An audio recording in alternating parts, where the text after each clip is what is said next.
I'm Attorney General Dave Sunday, and we're here in State College today to announce charges against more than a dozen individuals in connection with a drug trafficking operation revolving around a pair of fraternities for Penn State University students. All but one of the charged defendants were Penn State University students at or around the time of this alleged criminal conduct. These charges were the result of a long-term investigation between the Office of Attorney General, Bureau of Narcotics Investigation, State College Police Department, and a pair of statewide investigating grand juries impaneled by my office. What we learned during this investigation was that between 2023 and 2024, large amounts of cocaine, kilos, were brought from Philadelphia and New York to State College, where they were cut and packaged for sale primarily to Penn State students. The two main dealers, the top of the chain, if you will, were senior members of the Delta, Upsilon, and Sigma Chi fraternities. Agostino Abatiello was at the very top of the chain. Thomas Robinson was a rung below that on the ladder. And this poster here shows Operation Drugs Unlimited, and it shows the hierarchy of the organization. The evidence presented to the grand jury led to a recent presentment and recommendation of charges against 14 defendants. The evidence showed that cocaine was primarily packaged at the fraternity houses and that packaging was done by fraternity brothers and oftentimes pledges. In fact, we found a pattern of events that showed cutting and bagging cocaine was, for some pledges, an indoctrination into the Delta, Upsilon, and Sigma Chi fraternities. Before I get into further details on the investigation and conduct, let me tell you about the charges. And I want to emphasize that all of these individuals are presumed innocent unless and until proven guilty. Agostino Abatiello, Thomas Robinson, and two others, Mohammed Harabi and Lars Ziepfat, are charged with felony corrupt organizations because this was a coordinated and organized cocaine trafficking operation with regular trips to those source cities and large amounts of cocaine being brought back to these fraternities. They are also charged with conspiracy, dealing in proceeds of unlawful activity, and related offenses. A fifth person, Robert Zanola, is charged with felony conspiracy and criminal use of communication facility and related misdemeanors. These are the 5 primary dealers. The 8 other student-age defendants in this case have been charged with misdemeanor counts of drug possession and paraphernalia. The only non-student charge is Thomas Robinson's father, Paul Robinson, who we allege took steps to conceal evidence, including a safe containing drugs and cash, and obstruct this investigation.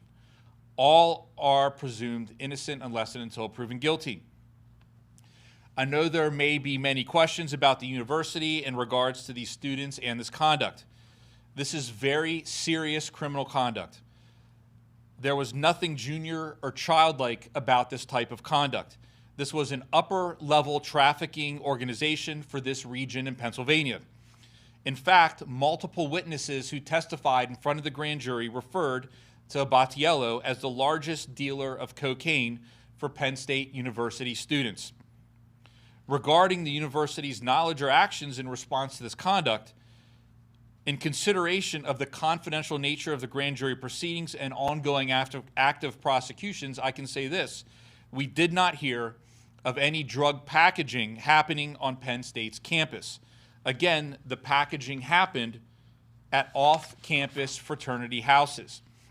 And the actual drug dealing was largely from friend to friend, fraternity brother to fraternity brother, acquaintance to acquaintance, and at fraternity houses and or during parties or social engagements.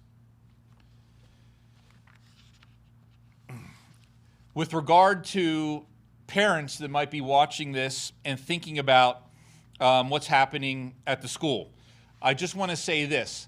There is no city, county, community that exists that doesn't have to deal with issues such as drug use, drug dealing, addiction, and things of that nature. This is something that occurs all throughout our country and all throughout the world. And that being said, we take it very, very seriously, which is why we conducted this investigation, which is why we filed the charges we filed. And I will say that not only have we filed these charges, but I promise you that we will be watching. For students who think about going to college, being away from home for the first time, and having an opportunity to kind of do what they want, they need to understand that there are always going to be ramifications for your actions. And just because you're at college and you're making money and you think that this is something you can get away with, it's not. It's extremely serious. Law enforcement takes it extremely seriously, and we will continue to investigate and prosecute individuals that decide to deal drugs on college campuses. So how do we get to this point today? This conduct regards trafficking that happened throughout 2023 and 2024. Law enforcement employed a number of investigative tactics to identify the individuals involved, how they were obtaining the cocaine, and methods of packaging and distribution. The grand jury presentment recommending charges is available to you, as it is the affidavit of probable cause attached to the filed criminal complaints. You will read about the runs to Philadelphia and New York, the large quantities of cocaine that came back from these sources, and the transactions, large and small, that followed.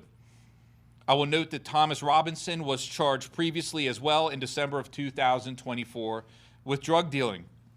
Charges against all 14 defendants were filed this morning. The majority of those with felony charges were arraigned this morning, with the exception of Abatiello. A warrant has been issued for his arrest. I want to conclude by thanking the members of my office, the Office of Attorney General, the agents and the attorneys, and the State College Police Department for their diligent work, their investigation, and the time that they committed to this investigation that we're here to talk about today. I want to thank the grand jurors for their diligence while hearing from the many witnesses who provided testimony and evaluating that testimony before ultimately recommending the charges that we have filed today. At this time, I will note that this is an ongoing investigation. There are certain secrecy aspects that are still in place. And obviously, with that being said, there are certain things we cannot discuss at this time, but to the best of our ability, we will answer the questions that we can. So if anyone has any questions, we will take those questions now. Do you know if any of them are still Penn State students, or? As of now, none of them are still, the 14 individuals that we filed charges against, none of which are still Penn State students. With the charges dating back to 2023 or the investigation, some might ask, why weren't these folks arrested earlier if they were doing this amount of drugs? So the incidents occurred during the course of 2023, 2024, and that's when obviously we then were brought in. Investigations of this nature take time. They're very detailed, and what we wanted to do was make sure that we took the time to arrest all of these individuals so that we could do our best to root out this criminal organization to stop it from being able to continue to deal cocaine in the future. You said pledges were sometimes made to package cocaine as part of initiation. Are there going to be any hazing-like charges filed or anything of that nature? Well, so this goes back to what I mentioned earlier about this is an ongoing investigation. We're here today to discuss the 14 defendants and specifically the drug charges that were filed against them. All right, hearing no further questions, thank you for being here this morning. And again, I want to thank the hard work of the law enforcement agents that worked on this case. I want to thank the prosecutors that worked on this case.